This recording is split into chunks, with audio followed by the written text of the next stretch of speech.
এই প্রথম আমার বাড়িতে কোনো মেহমান আসবে, আর সেটা হচ্ছে আমার শাশুড়ি আসবে প্রথম আমার বাসায়। আর সেজন্য সকালে ঘুম থেকে উঠেই রান্নার কাজে লেগে পড়েছি। শাশুড়ি বলে কথা, সেজন্য ঝটপট করে রান্নাটা সেরে নিচ্ছিলাম।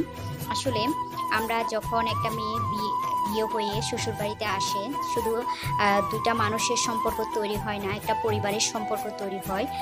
যে একটা পরিবারের সাথে তার একটা সম্পর্ক গড়ে ওঠে। শুধু হাজব্যান্ডের সেবা করলে হবে না, হাজব্যান্ডের সমস্ত আত্মীয় স্বজন সবাইকে নিয়ে হচ্ছে আমাদের পরিবার। সেজন্য হাজব্যান্ডের সমস্ত আত্মীয় স্বজনকে দেখাশোনা করা, তাদের আতিথেয়তা করা, এটা আমাদের দায়িত্বের মধ্যে পড়ে। আর এই যে আপনাদের সাথে কথা বলতে বলতে আমি এখন রান্নার কাজে চলে আসছি। আর আজকে মূলত আমার শাশুড়ি আসবে আর আমার যা আসবে আমার বাসায় প্রথমবারের মতো। আর আমি তো খুবই এক্সাইটেড ছিলাম, আসলে কি রান্না করব কি করব বুঝতে পারছি না। আচ্ছা যাই হোক, আমার তৌফিকে যা আছে আমি তাই দিয়ে তাদের আতিথেয়তা করার চেষ্টা করছি।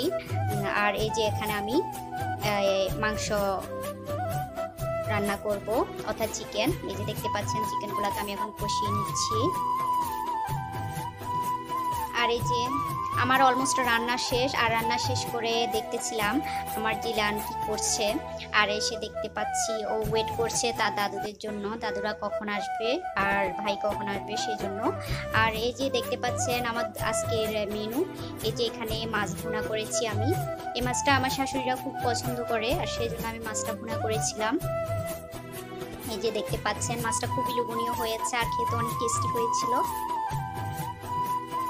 যে আমার রান্নাটা এখানে আমি মাছ ভুনা করেছি, আর ওদিকে আমি এই যে দেখতে পাচ্ছেন চিকেন দিয়ে আলু দিয়ে রান্না করেছি। এই যে আসলে আমার শাশুড়ি চিকেন তেমন একটা খায় না, সেজন্য আমি মাছটাও রান্না করেছি, যেহেতু উনি চিকেনটা খায় না সেজন্য। আর এই যে এদিকে আমি এখানে ছোলার ডাল রান্না করেছি, অর্থাৎ মুরগির হাড় গুড় দিয়ে আমি ছোলার ডাল রান্না করেছি। আর দেন এখানে আমি এই যে ডিমগুলো নিয়েছি সেই ডিমগুলো আমি সেদ্ধ করে নিয়েছি সবার জন্য। এই যে আমার আজকে মতো দুপুরের মেনু এগুলাই। আর এখন আমি কিচেনটা পরিষ্কার করে নিব।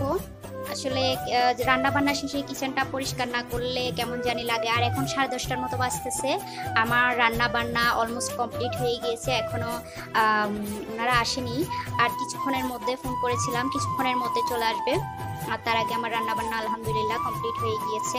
এখন আমি কিচেনটা পরিষ্কার করে ওনাদের জন্য নাস্তার আইটেম রেডি করব। যাই হোক, আর এই যে দেখতে পাচ্ছেন আমার কিচেনটা আমি পরিষ্কার করে নিচ্ছি। আর এই যে এখন চলে আসছে একদম দুপুরের খাবারের সময়, আর এখন আমি দুপুরের খাবারটা রেডি করে নিচ্ছিলাম। আর ওনারা চলে এসেছে, আসার পরে নাস্তা দিয়ে দিয়েছি, ওটার আপনাদের সাথে শেয়ার করতে পারিনি যেহেতু ভিডিওটা অনেক লং হয়ে যাচ্ছে। আর এই যে দেখতে পাচ্ছেন আমি এক এক করে সমস্ত কিছু রেডি করে নিচ্ছিলাম। এই যে আমি দুপুরের খাবারটা রেডি করে দিয়ে দিয়েছি, এই যে দেখতে পাচ্ছেন। আর আজকের ভিডিও আমার এই পর্যন্ত, দেখা হবে আবার নতুন একটি ভিডিওতে, নতুন একটি ব্লগে। ততক্ষণ পর্যন্ত আল্লাহ হাফেজ।